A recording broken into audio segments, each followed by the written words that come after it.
दिल्ली में चुनावी घमासान में केजरीवाल जैसे ही एक कदम आगे बढ़ने की कोशिश करते हैं, बीजेपी उन्हें ऐसा झटका दे देती है कि मजबूर होकर उन्हें 2 कदम पीछे हटना पड़ जाता है।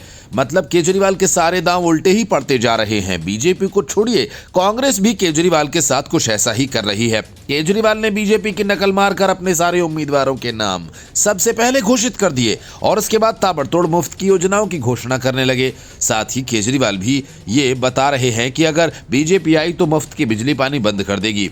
लेकिन बीजेपी केजरीवाल की उम्मीदों से हटकर कुछ अलग और नया कर रही है। यही वजह है कि केजरीवाल बीजेपी की रणनीति का अंदाजा भी नहीं लगा पा रहे।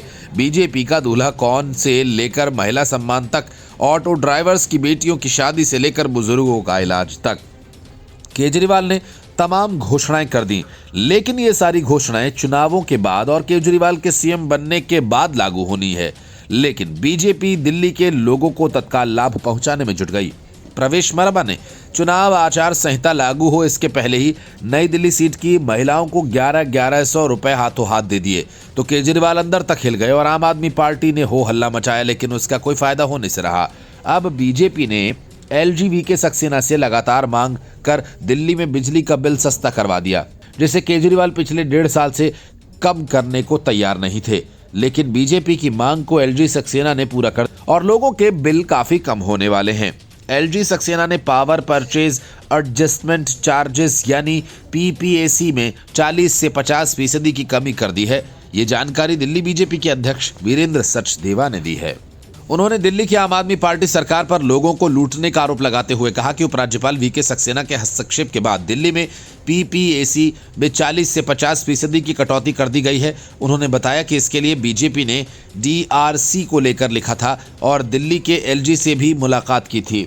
वीरेंद्र सचदेवा ने कहा कि बीजेपी कार्यकर्ता पिछले 1.5 साल से लगातार PPAC चार्जेस के खिलाफ लड़ रहे थे। आम आदमी पार्टी दिल्ली की मेहनतकश जनता को लूट रही थी। वे PPAC चार्जेस के नाम पर 40 से 45% तक पैसे वसूल कर रहे थे। एक प्रतिनिधिमंडल LG से मिला और उनके हस्ताक्षर के बाद PPAC शुल्क काफी कम कर दिए गए हैं। अब दिल्ली के लोग जो बिजली का बिल भर रहे हैं उसमें भारी गिरावट होने वाली है। 40% की बजाय अब केवल 19.20% चार्ज ही देना होगा।